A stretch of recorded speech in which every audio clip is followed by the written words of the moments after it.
Hai, selamat kembali ke saluran YouTube saya. Bagi yang belum menonton video saya yang pertama, saya cadangkan agar anda menonton video saya yang pertama supaya anda lebih memahami video yang ini kerana ini ialah bahagian kedua. Hari ini saya tidak mengenakan makeup yang berat-berat sebab hari ini saya berehat di rumah saja. Dan di dalam bilik ini saya ada 2 ekor kucing. Jadi anda janganlah hairan jika anda mendengar suara-suara kucing ya.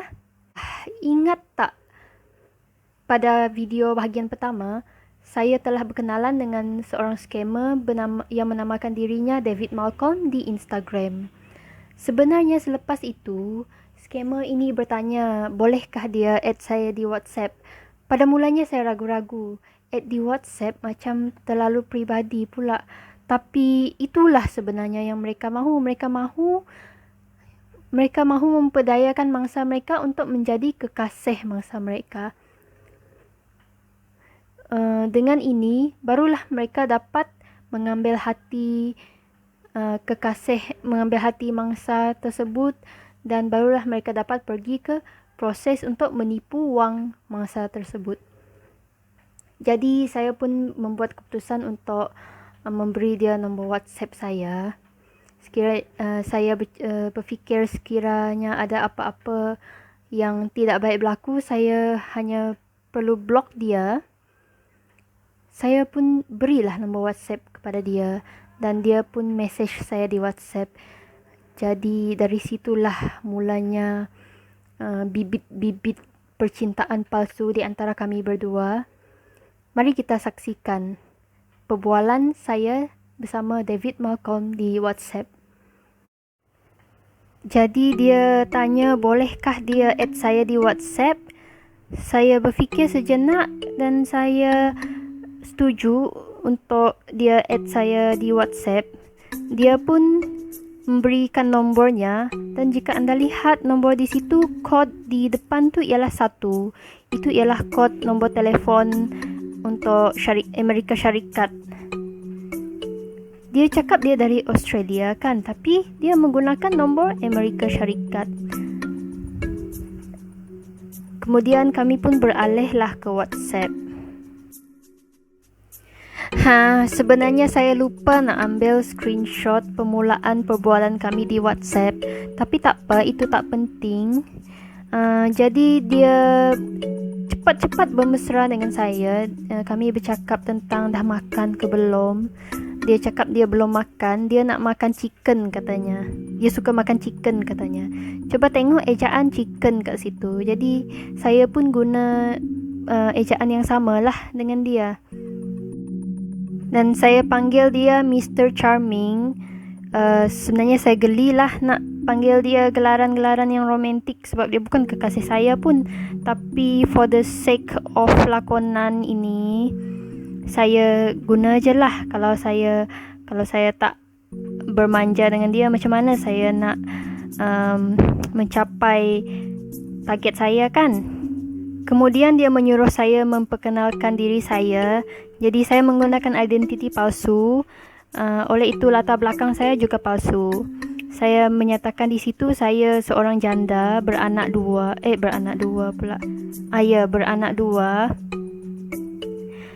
dan dia pun memperkenalkan dirinya sebagai ENGR Daniel Malcolm. Saya tanyalah apa ENGR tu. Dia cakap engineer. Tak pernah pula saya dengar orang yang bekerja sebagai engineer ni ada title ENGR kat depan. Dan lebih lucu, dia mengatakan dirinya dari New York. Bukan hari tu dia kata dia dari Australia ke? Ke dia fikir New York tu dalam Australia?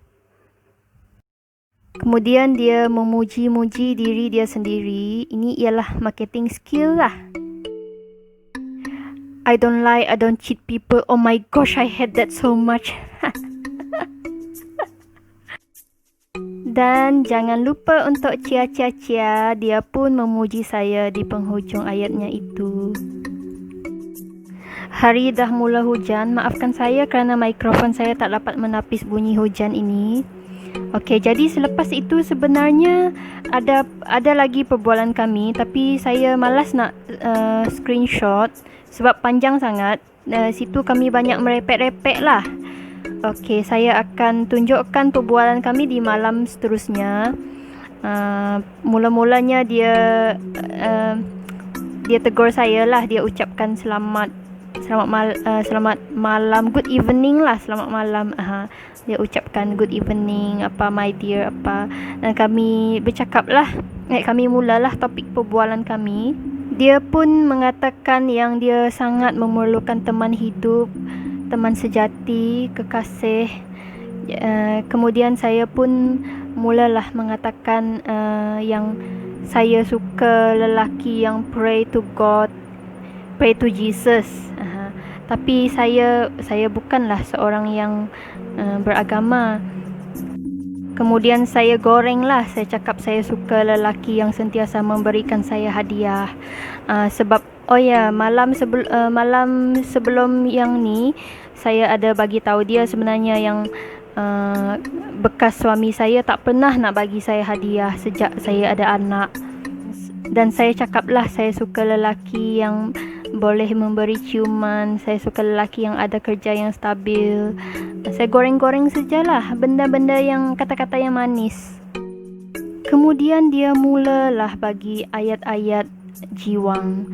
Dan bila saya tengok ayat-ayat jiwang ni, struktur ayatnya lebih sempurna daripada ayat-ayat dia yang biasa. Jadi saya syak yang dia mesti copy and paste ayat-ayat ni dari internet. Jadi caranya saya copy ayat dia dan saya pergi ke Google, saya pergi paste kat Google dan lihat apa yang saya jumpa. Nampak tak situ ada yang sama sebiji macam yang dia bagi kat saya. Jadi apa lagi, saya pun buat perkara yang samalah. Saya cari ayat-ayat romantik di internet, saya copy dan saya paste. Jadi kami pun berbalas-balas ayat-ayat jiwang yang kami copy dan paste dari internet. Kemudian saya bagi gambar-gambar bergerak, gambar-gambar yang berbentuk GIF. Saya bagi banyak-banyak yang menunjukkan kononnya perasaan saya yang begitu terharu dan begitu kagum. Okey, jadi saya skip setiap kali dia mengucapkan selamat petang kepada saya, selamat malam kepada saya skip semua tu. Okey, yang ni pula malam yang seterusnya. Saya pergi straight to the topic perbualan kami. Kali ini saya menggunakan idea yang orang kesayangan saya bagi. Dia cadangkan saya untuk berbohong kepada dia yang saya ni sebenarnya seorang pondan, seorang transgender lah. Jadi saya tipu dia juga tentang anak saya. Saya cakap yang anak saya sebenarnya saya kutip dari rumah jagaan. Dan tak sangka pula dia tak kisah pun semua tu. Tapi sebenar-benarnya benda ni taklah mengejutkan sebab apa yang dia betul-betul nak ialah duit saya, bukannya cinta saya. Dan tengok tu dia cakap, please don't heal anything from me, okay? Saya tahu sebenarnya dia nak cakap don't hide anything, tapi dia salah eja, dia cakap heal dekat situ. I love you no matter what katanya gitu. Sebab dia nak duit saya sebenarnya.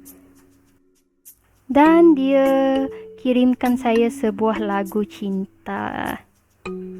Saya pun berpura-pura sukakan lagu cinta itu. Ya, saya tahu ini memang lagu kegemaran ramai, tapi malangnya ini bukan lagu kegemaran saya. Dan esok harinya, pagi-pagi tu dia call saya tahu. Masa tu saya lewat bangun. Saya masih tidur masa dia call saya. Dan saya terkejut bila dia call saya. Saya pun jawablah.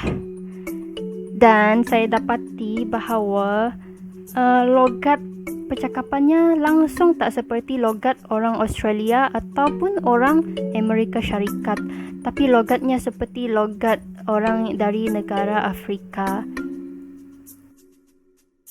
Kami pun berbual-bual sebentar, jadi saya berpura-pura lah jadi kekasih dia. Kami berbual-bual, dia tanya apa saya mimpi hari ni. Saya pun ceritalah, saya mimpi saya tengok awak. Tak, apa yang saya mimpi malam tadi. Saya ceritalah, saya mimpi saya tengok awak. Dia cakap tu je ke? Saya cakap iyalah tu je. Dan kami cakap dan okay, bye. Sebenarnya saya cuba rekod perbualan ni melalui aplikasi yang untuk rekod, tapi malangnya dia tak berjaya merekod suara perbualan kami berdua. Jadi saya bagilah gambar dia sikit. Saya tak kisah bagi dia gambar saya sebab dia dah tengok pun muka saya di Instagram kan. Tapi gambar tu gambar yang saya dah edit sebenarnya. Background tu background palsu. Saya tukar background tu menggunakan aplikasi FaceApp. Okey, malam esoknya saya ingin mempercepatkan proses penipuan ini. Jadi saya bohonglah dengan dia. Saya cakap hari jadi saya ialah 22 Julai supaya saya boleh minta hadiah tu cepat-cepat. Jadi saya kononnya mintalah hadiah dari dia, hadiah hari jadi. Dia pun setuju. Dalam kes ni dia tak membuat tawaran untuk memberi hadiah kepada saya sebab saya sendiri yang minta dari dia. Jadi mungkin dia rasa wow, ini peluang keemasan untuk aku tipu dia. Padahal walhal saya yang menipu dia. Dia pun meminta alamat saya. Jadi saya gunalah alamat palsu. Kalau ada scammer yang meminta alamat anda, gunalah alamat palsu. Janganlah berfikir yang macam mana kalau ini bukan scammer, kalau dia betul-betul nak bagi saya hadiah macam mana? Tak payahlah nak percaya semua tu.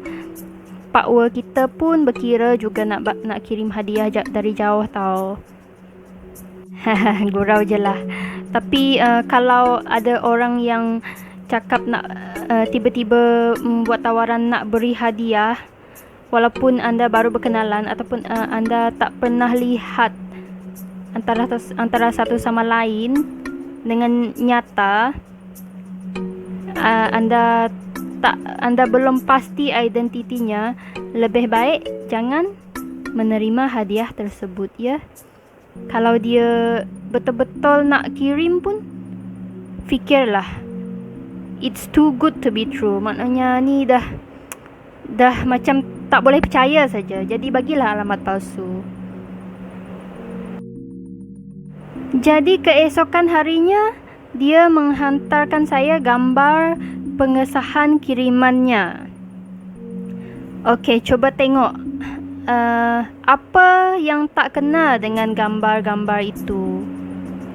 Tengoklah, dia cakap alamat dia di New York. Sedangkan syarikat pengiriman itu alamatnya di UK, di London.